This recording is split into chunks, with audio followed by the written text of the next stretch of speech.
Bonjour à toi, bienvenue à ce message lumière de la famille Myriam Bethléem en ce beau dimanche de septembre. Aujourd'hui, dans l'évangile de la messe, Jésus nous propose une de ces paroles qu'on appelle la parabole du débiteur impitoyable. C'est lorsque Pierre s'approche de Jésus et lui demande combien de fois il doit pardonner à son frère, jusqu'à 7 fois.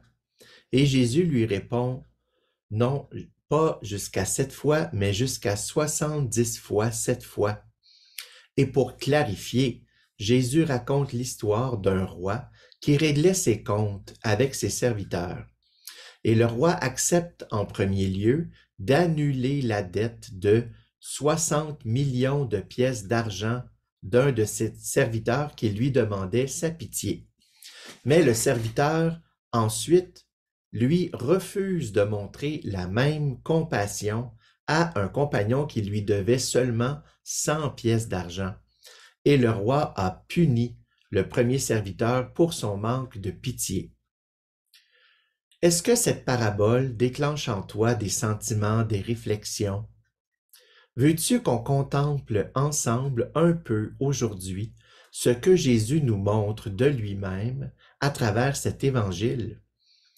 Rappelons-nous en premier que Jésus nous montre souvent son cœur de fils obéissant et aussi son cœur de pasteur compatissant. Je pense qu'aujourd'hui, Jésus nous montre surtout son cœur de pasteur compatissant, c'est-à-dire son cœur qui est tourné vers nous, ses frères et sœurs, pour nous gagner à la bonté du Père qui est plein de miséricorde. D'ailleurs, quand Jésus parle du roi, c'est sûr qu'il veut parler de son Père. Comme le cœur de Jésus a deux côtés, on peut dire que la miséricorde aussi possède deux visages, deux mouvements qui se complètent et qu'on pourrait appeler premièrement la miséricorde accueillie et aussi ensuite la miséricorde manifestée. Comme le cœur de Jésus, fils obéissant, lui, est tourné vers son Père pour accueillir son amour de miséricorde, mais c'est ensuite qu'il se tourne vers nous pour nous manifester la miséricorde par son cœur de pasteur compatissant.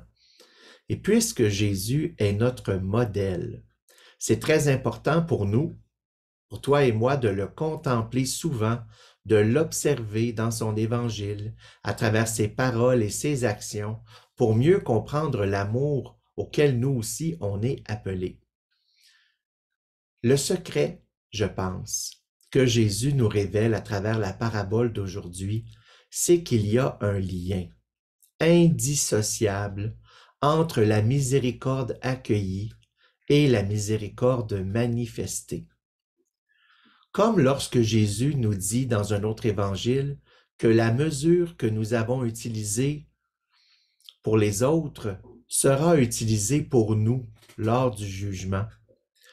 Si nous avons vraiment accueilli la miséricorde en profondeur, c'est-à-dire l'amour personnel débordant du Père pour nous, et c'est seulement après cela que nous pouvons nous tourner vers nos frères et sœurs pour les accueillir avec miséricorde. C'est ça le lien qui est entre la miséricorde accueillie et la miséricorde manifestée.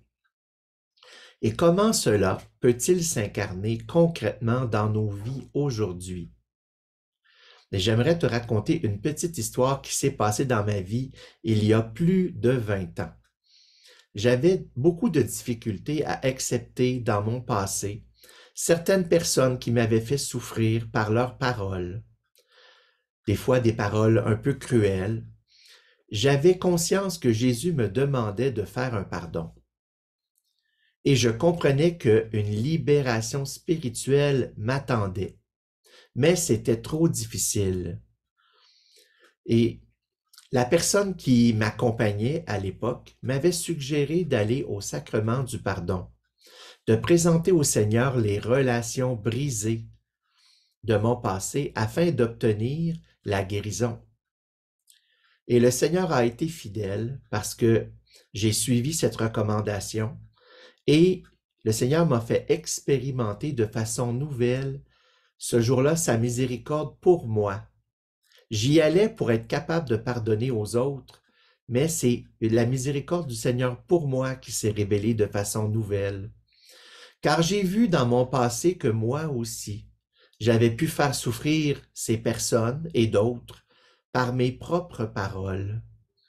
Et c'est en accueillant le pardon pour moi que quelque chose a pu se débloquer en moi, que j'étais vraiment libre, de voir ces personnes comme mes frères et sœurs, qui eux aussi ont besoin, elles aussi ont besoin de la miséricorde et non pas de mon jugement. C'est un peu cette parole qui m'était restée, car comme dit Saint Jacques dans sa lettre, dans la Bible, le jugement est sans miséricorde pour qui n'a pas fait miséricorde, mais la miséricorde se moque du jugement. Veux-tu qu'on demande ensemble au Seigneur cette grâce dont nous avons tellement besoin?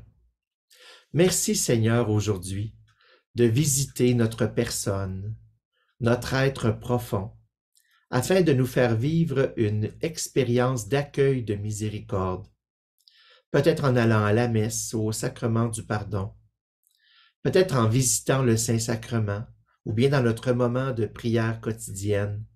Merci Seigneur que cette expérience de miséricorde transforme quelque chose en nous et dans nos relations avec nos proches, avec ceux et celles vers qui tu nous envoies aujourd'hui pour leur manifester l'amour, plus que par nos paroles, mais par toute notre attitude, comme toi Jésus, tu l'as fait pour nous.